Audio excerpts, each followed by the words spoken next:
مولا جنت او د دوزخ نه بغیر مولا جنت او د دوزخ نه بغیر چرته خوږه شانې کیسه نشته دی مولا جنت او د دوزخ نه بغیر چرته خوږه شانې کیسه نشته دی ښځه د هر سړي د ژوند کیسه ده ښځه د هر سړي د ژوند کیسه ده خو په میراث کې کیسه نشته دی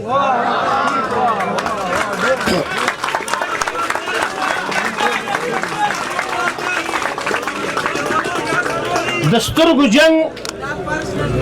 د شونډو رنګ د زلفو ټال پیژنو د سترګو جنګ د شونډو رنګ د زلفو ټال پیژنو موږ د ښکلو هر یو چل او هر یو چال پیژنو او د ښار د ښکلو د یارۍ په نښو نه پوهېږو د ښار د ښکلو د یارۍ په نښو نه پوهېږو بس یو ګمس پیژنو یو د لاس رومال پیژنو شعرونه داسې څو څو شعرونه به هم بیا وتل زه د چا نومونه په لاسونو باندې نه لیکم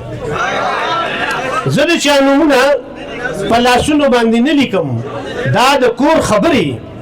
دیوالونو باندې نه لیکم او ما پښتون قلم د زړه په وینه کې ډوب کړی دی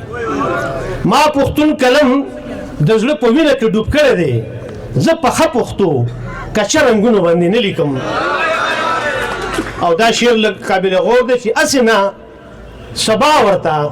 په سرو سترګو بیا جاړم هسې نه سبا ورته په سرو سترګو بیا جاړم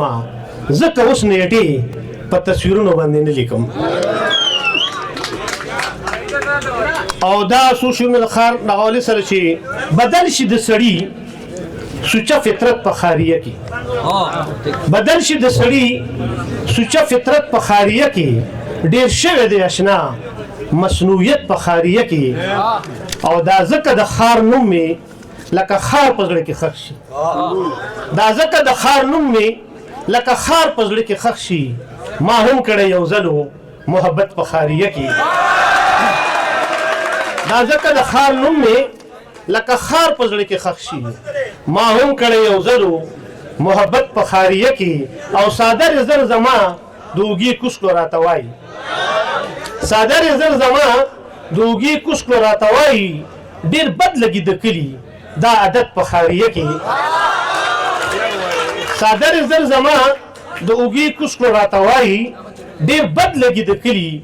دا عادت په خاریه کې او قدم په قدم وینما دوزخ د لوګو تندو قدم په قدم وینما دوزخ د لوګو تندو قدم په قدم وینما جنت په خاریه کې